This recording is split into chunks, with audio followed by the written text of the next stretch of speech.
Hi everyone. I feel like I should write a children's book that isn't about monsters under the bed, but like the thing that most people and most kids in the internet age are probably worried about. Like I'll title it Can you dox me on my desk or something? Hey library book, can you dox me? Hey shipping label, can you dox me? Hey tax information with my social security information, can you dox me? Yeah, 21st century problems. So, this is part of my journey to try to get a nice backlog of YouTube content.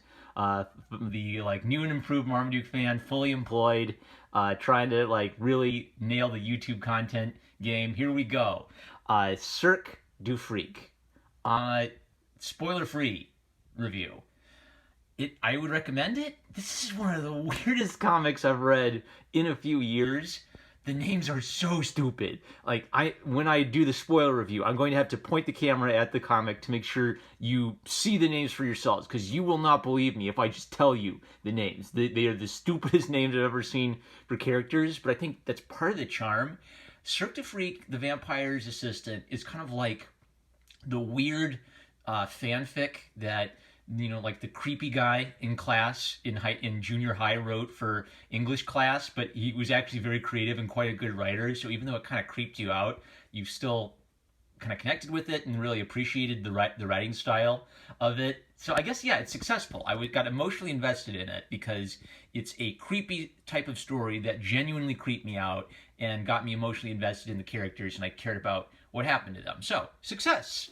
Now let's talk about how weird it is in our spoiler review. Spoiler alert, Cirque du Freak. So, weird thing number one, by Darren Shan, art by Takahiro Arai. Darren Shan is the name of the protagonist. So, did the author just name the main character after himself, or is this like a thing where Darren Shan is a pen name and we're supposed to believe that Darren Shan has written his own story? So to catch us up, this is volume 2. My library didn't have volume 1. So nice little summary to get us caught up. Darren Shan went to the Cirque du Freak. He saw a guy perform with a deadly spider. The spider bit his best friend, Stephen, and the circus performer, who was a vampire, said, "I can save your friend, but it's going to cost you." So Darren must become a half vampire if he wants his friend Stephen to live. So it opens with Darren Shan being the servant of, I kid you not, the guy's name is Mr. Crepsley, because he's a creep. And he's got like this big, tall hat on with stripes in it. So the costumery and the names are really weird. The drawing style is a little odd in places, but it's genuinely solid, good manga. Like nothing stood out to me as like really amazing manga art, but solid, adequate manga art. And this kind of presents an interesting, maybe moral problem for vampires, where I think that the idea is, what if being a vampire wasn't like, being a sparkly, darkly guy in Twilight, or being like a romantic Dracula character? What if being a vampire was literally just like having diabetes, and like people with diabetes need insulin and sugar? Vampires need to maintain their blood amount. And what's kind of struck me about this is I always thought, well, gee, if I got turned into a vampire, I'd have to figure out how to drink blood in an ethical way without killing people or turning them into vampires. So Mr. Crepsley, even though he kind of has a creepy vibe to him and he will drink blood, he will not kill his victims. He'll knock them out. He'll put them to sleep. He'll drink a little blood just to stay alive, and then he'll let them live without becoming a vampire, right? And so Darren has an ethical problem with this, and he believes that if he drinks blood, he's going to truly become a monster. He's going to truly become a vampire. Darren is in denial about what he's done. He's decided to become a half vampire. I don't really get how that works. How does a vampire turn a kid into a half vampire? I'll figure that out later. But he because he doesn't want to drink blood, this means he's sort of slowly starving to death, and Crepsley has taken him on as his apprentice to kind of like teach him how to live as a vampire, and he doesn't want to force Darren to do anything. So it's kind of this interesting idea of, what if you were sort of an indentured servant to someone who was actually a really good man and had your best interest at heart, but you still resented him for doing that to you and making you his indentured servant. So Darren thinks about maybe killing Crepsley, but it's really clear that Crepsley, isn't an abusive guy. He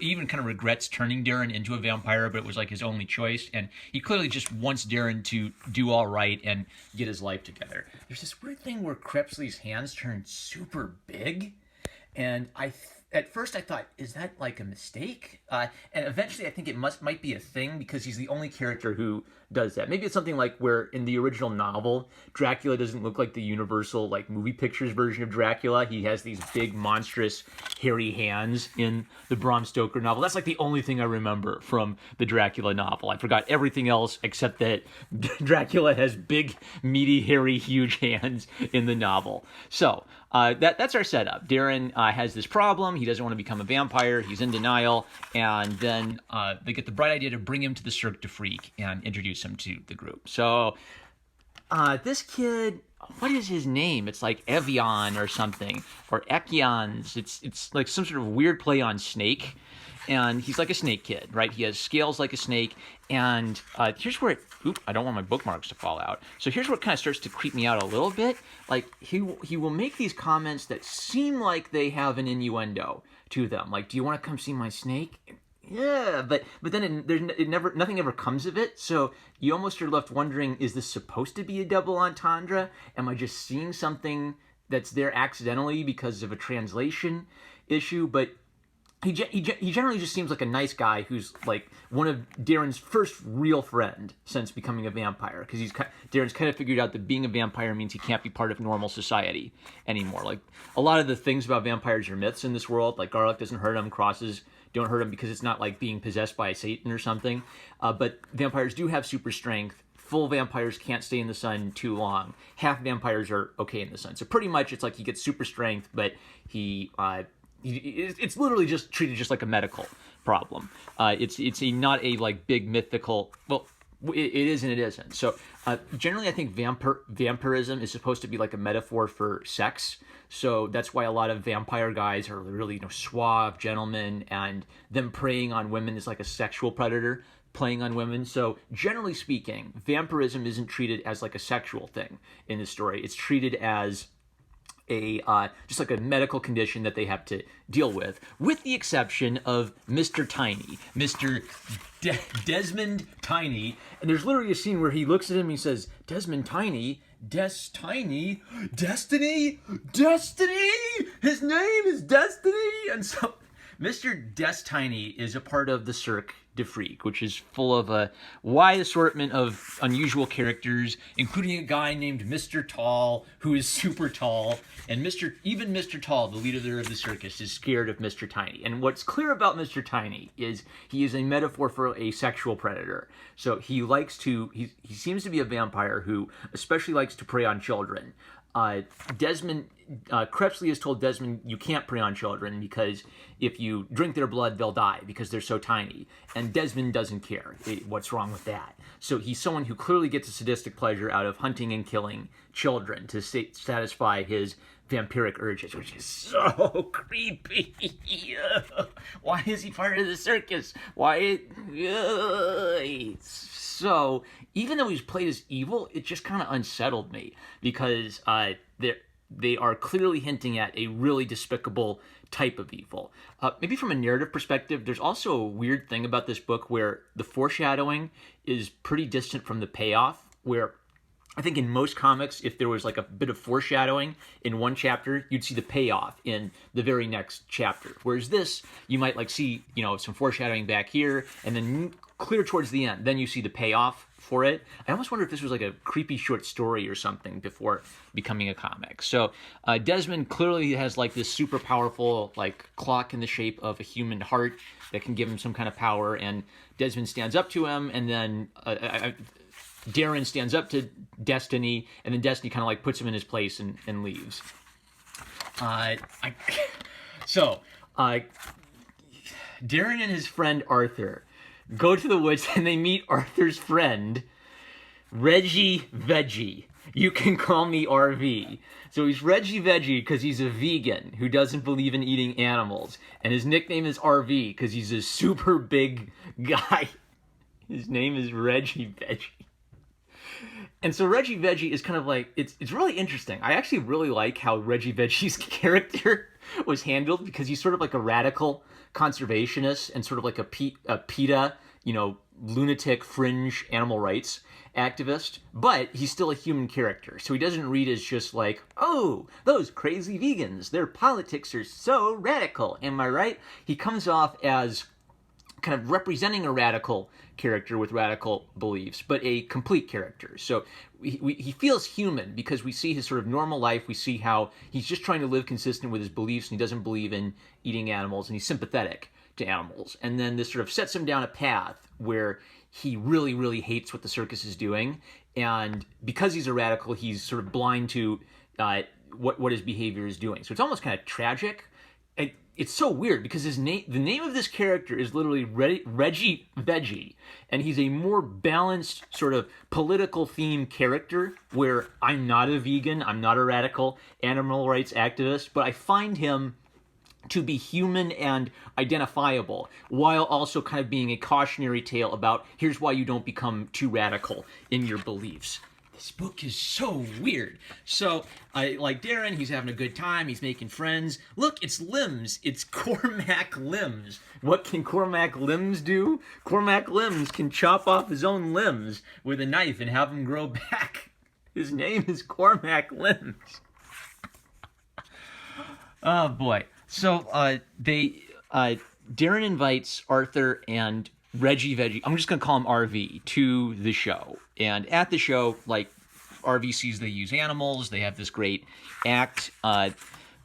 Krebsley does his act with the spider. The spider is the poisonous spider that bit Darren's friend Arthur. And so then Krebsley asks Arthur to control the spider for him. And if he makes one mistake, the poisonous spider, which apparently has like almost human intelligence, will bite Krebsley and kill him instantly. So Darren is tempted to kill the man who turned him into a half vampire, and he's kind of in a moral quandary. Oh yeah, and the spider kills this goat instantly to show that it actually is poisonous, and that's part of what really upsets Reggie Veggie. So after kind of having his moral quandary, Krebsley reveals that he kind of knew what Darren was thinking the whole time, not because he can read minds or anything, but just because Darren's really easy to read. He's really naive. It's really easy for kind of like a guy who's as worldly wise as Krebsley to figure out what he's thinking. And Darren feels all mad about it. How could you do that to me? And he runs away. So I really am starting to like Krebsley, even though he's kind of weird. He's just coming off as sort of like a very sympathetic, father-like figure who regrets that he's had to turn Darren into a half vampire, but just wants to do the best he can in this awful situation for Darren. Yet Darren is blaming him for all of his problems. So creepy, scary stuff. Most of this creeped me out just because of like the weird, creepy characters and the vibe it had. And then towards the end, there's like some really shocking, horror moments with like some scary like fights and deaths. So this is rated teen. I do not think this should be rated teen. I think this should be rated older teen at least. And you'll see when we get into like some of the super scary moments like later in the book. So yeah, I've been kind of creeped out and scared this whole time because of just how weird and unusual this is.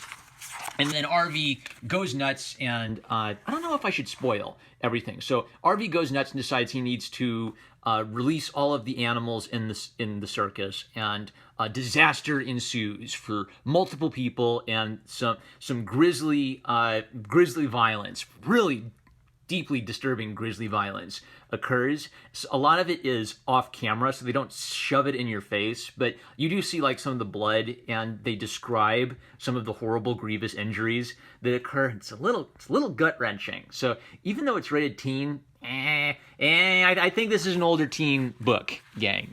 I'm not gonna recommend this for younger teens. And there's even like a dramatic no towards the end. But it's really sweet because what happens to these characters is I'm invested in them as human beings. Their problems make sense. Darren's struggle with trying to deal with his vampirism feels identifiable. Krebsley feels very identifiable as like a father-like figure, a mentor figure who doesn't quite understand how to help a young man who's rebelling against him. And I got emotionally invested. I was kind of hurt when I saw what happened. I felt bad for the characters, and it kind of leaves you with this hopeful moment that maybe they'll be able to cope and move on from the terrible tragedy and travesty that has occurred. So, Cirque du Freak, it really emotionally affected me. Being creeped out is an emotion. I think its purpose was to creep me out. I was creeped out. I got invested in the characters and their stupid, stupid, stupid names. And that was part of the charm. That's it. The charm of it is that it feels like a really inventive thing, like a young kid might come up with, just as that young kid is starting to get into like their horror phase of liking horror movies. And so even though it's kind of bizarre and really unusual and almost like takes you out of it, it's so unusual, you still get invested in it because the character's emotions and desires make sense and are identifiable. So I would recommend it. I'm going to look for more Cirque du Freak. With that, I'm number one Marmaduke fan. I love you guys. I love the people who have supported me on Subscribestar. If you like this channel, please consider liking, commenting, subscribing, clicking the bell to receive notifications, and most of all, please check out my Subscribestar, the better alternative to Patreon. My subscribers on Subscribestar I will never stop saying thank you to my subscribers on Subscribestar. You get an eternal thank you for that never expires, and I'll feature you at the end credits of every video for this year. At the end of this year, I will make a special thank you video celebrating everyone who supported me this year. And that's going to be different. I'll talk about that more later when we're getting towards the end of the year and that's actually coming close. With that, I'll catch you later.